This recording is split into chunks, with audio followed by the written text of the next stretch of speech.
Your excellency प्रधानमंत्री वांग,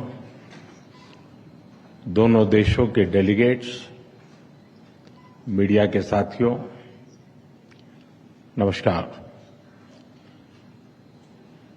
पदभार संभालने के बाद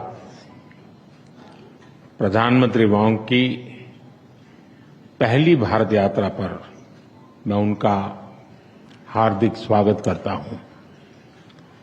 यह यात्रा और भी विशेष है क्योंकि इस वर्ष हम अपने संबंधों की 60वीं वर्षगांठ मना रहे हैं। फ्रेंड्स, पिछले साल मेरी सिंगापुर यात्रा के दौरान हमने अपने संबंधों को कॉम्प्रिहेंसिव स्ट्रेटेजिक पार्टनरशिप का दर्जा दिया था। इस एक वर्ष में हमारे संवाद और सहयोग में गति और गहराई आई है। आज साउथ ईस्ट एशिया क्षेत्र में सिंगापुर हमारा सबसे बड़ा ट्रेड पार्टनर है। सिंगापुर से भारत में बड़े स्तर पर निवेश हुआ है।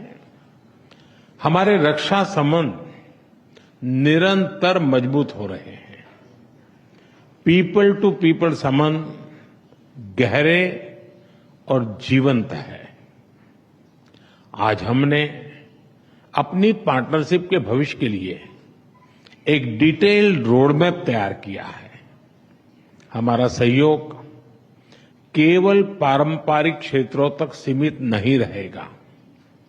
बदलते समय के अनुरूप advance manufacturing, green shipping, skilling, civil nuclear और अर्बन वाटर मैनेजमेंट जैसे क्षेत्र भी हमारे सहयोग के केंद्र बिंदु बनेंगे।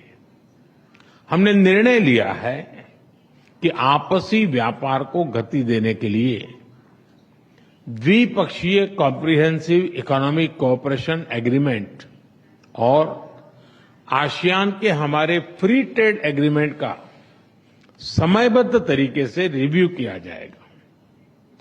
भारत और सिंगापुर के रिश्तों में हमारे राज्य भी अहम हिस्सेदार होंगे।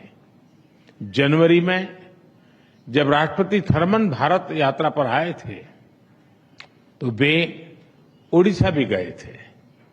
पिछले एक साल में ओडिशा, तेलंगाना, आसाम और आंध्र प्रदेश के मुख्यमंत्री सिंगापुर जा चुके हैं।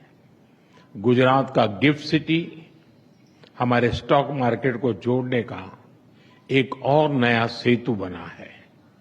फ्रेंड, पिछले साल हुए सेमीकंडक्टर इकोसिस्टम पार्टनरशिप समझौते ने रिसर्च और डेवलपमेंट को भी नई दिशा दी है। सेमिकॉन इंडिया कॉन्फ्रेंस में सिंगापुर की कंपनियों उनका बढ़ चढ़ करके हिस्सा लेना ये अपने आप में बहुत बड़ी बात थी।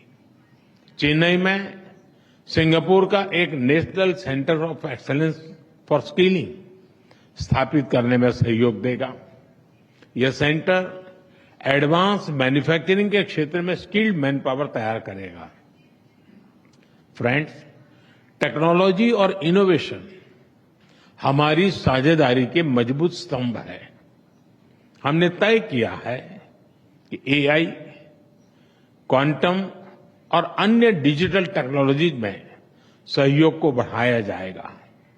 आज स्पेस सेक्टर में हुए समझौते से अंतरिक्ष विज्ञान क्षेत्र सहयोग में एक नया अध्याय जुड़ रहा है।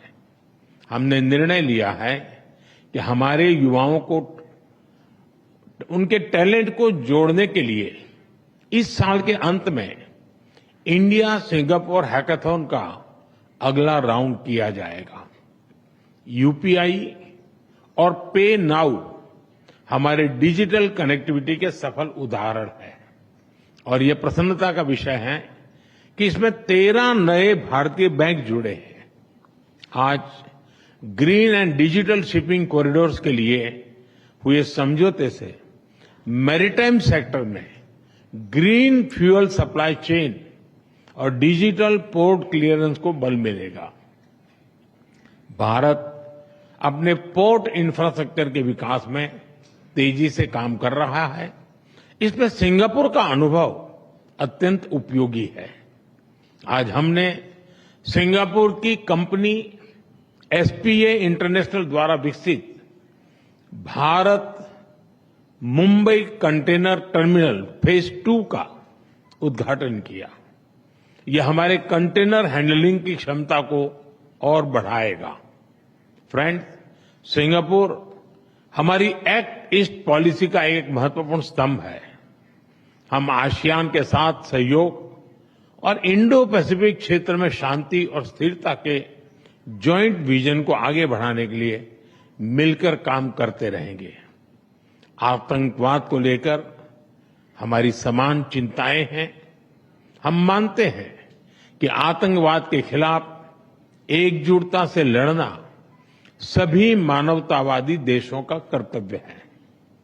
पहलगाम में हुए आतंकवादी हमले के बाद भारत के लोगों के प्रति संवेदना और आतंकवाद के खिलाफ हमारी लड़ाई में समर्थन के लिए मैं प्रधानमंत्री वांग और सिंगापुर सरकार का आभार व्यक्त करता हूं। Excellency, our relations go far beyond diplomacy. This is a partnership with purpose, rooted in shared values, guided by mutual interests and driven by a common vision for peace, progress and prosperity. हमारी इस भागीदारी में आपकी निजी प्रतिबद्धता के लिए मैं आपका आभार व्यक्त करता हूं। बहुत बहुत धन्यवाद। Thank you. Thank you, sir. May I now request His Excellency Mr. Lawrence Wong, Prime Minister of the Republic of Singapore, to give his remarks to the media. Your Excellency Prime Minister Narendra Modi, Excellencies, ladies and gentlemen, thank you, Prime Minister Modi, for the warm and gracious hospitality extended to me and my delegation.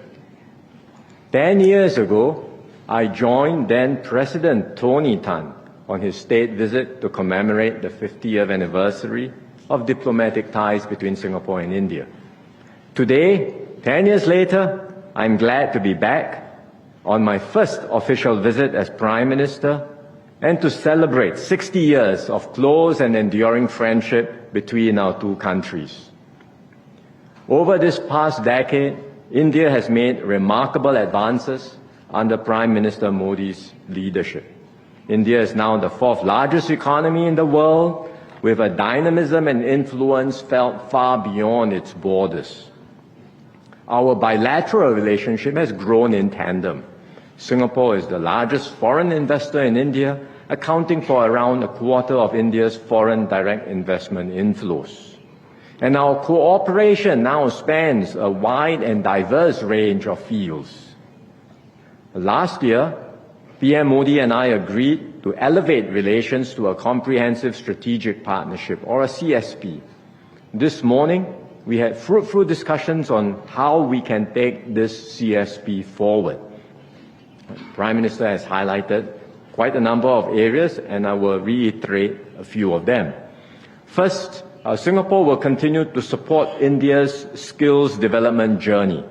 We are honored to accept India's invitation to be a global partner for the National Center of Excellence in Chennai, which will focus on advanced manufacturing. We will also collaborate with India to set up state-level skills centers to meet industry needs in sectors like aviation, maintenance, repair and overhaul, and semiconductors. Second, we will expand cooperation in manufacturing and industrial development.